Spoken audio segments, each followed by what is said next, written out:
Evangelicals, this is why people are through with you. And here's his open letter. He said, Dear white evangelicals, I need to tell you something. People have had it with you. They're done. They want nothing to do with you any longer. And here's why. They see your hypocrisy, your inconsistency, your incredibly selective mercy, and your thinly veiled supremacy. For 8 years, they watched you relentlessly demonize a black president, a man faithfully married for 26 years, a doting father and husband without a hint of moral scandal or the slightest whiff of infidelity. They watched you deny his personal faith, convictions, argue his birthplace, and assail his character, all without cause or evidence. They saw you brandish scriptures to malign him and to use the laziest of racial stereotypes in criticizing him. And through it all, white evangelicals, you never once suggested that God placed him where he was. You never publicly offered prayers for him and his family. You never welcomed him to your Christian universities. You never gave him the benefit of the doubt in any instance. You never spoke of offering him forgiveness or mercy. Your evangelists never publicly thanked God for his leadership.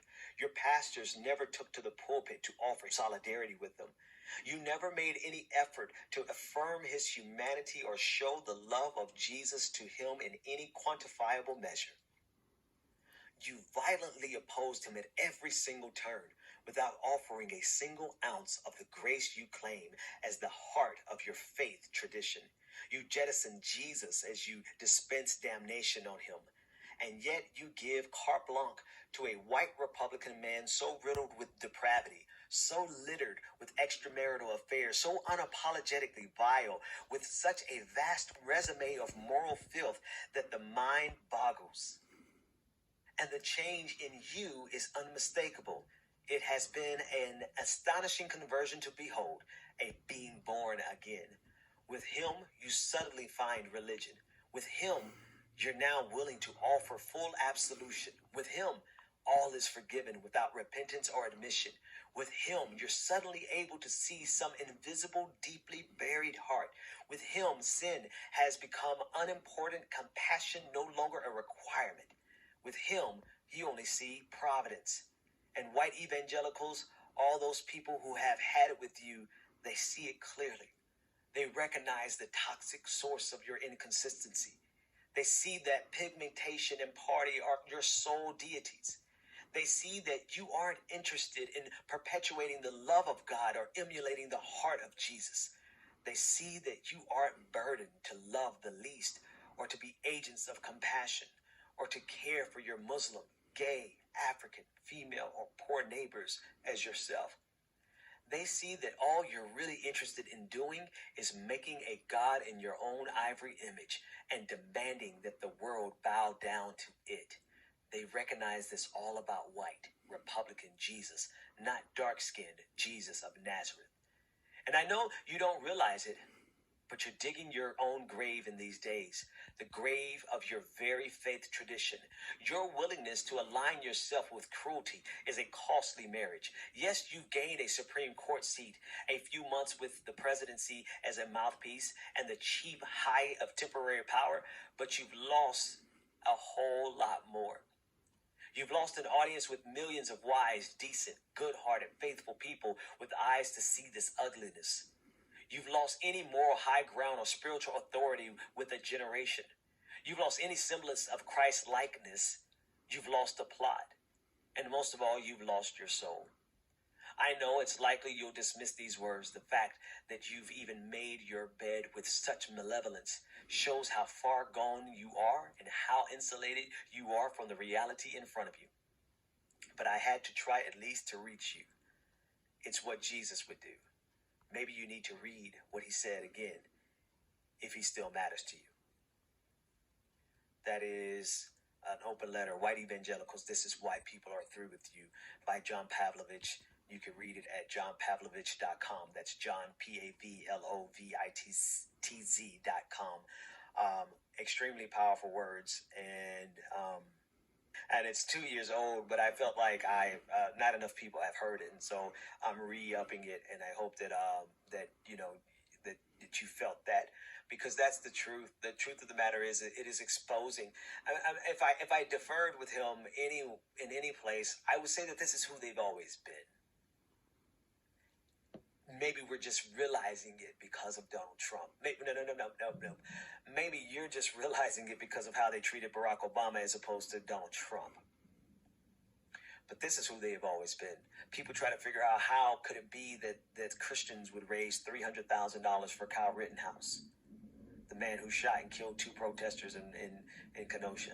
They're like, what kind of Christians are these? These are the exact same Christians who would go to church, lynch us on Saturday night and go to church on Sunday morning, or go to church on Sunday morning and lynch us on Sunday afternoon. It's the same Christians that we had to oppose to get our civil rights. And they're the same Christians who are lined up against us because we're fighting against the police state, and they're ready to damn near go to civil war with us. It's the same Christians that fall prey willingly and happily to the QAnon idiocy. It's the type of Christians who view Christianity through the lens of power versus through the lens of the oppressed. They look at it as a tool to maintain their power versus as a tool to liberate people from the powerful.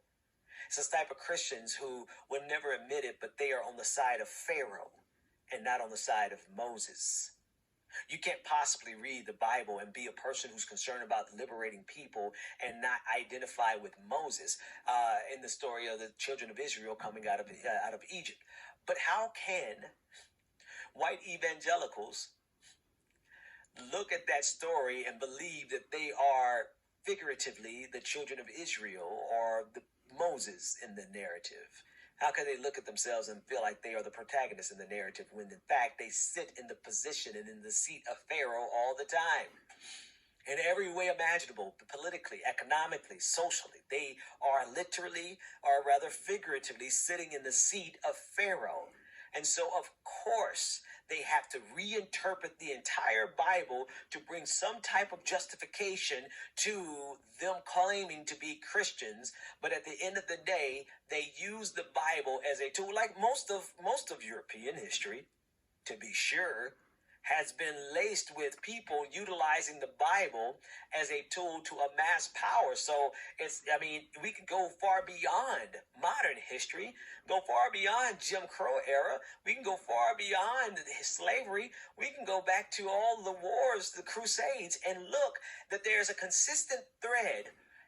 Whenever the Bible has been given into the hands of powerful people, they refuse to interpret it in a way that would liberate the marginalized, the oppressed, because they are the oppressor. So that's the only place I would disagree with this, is that this is not new.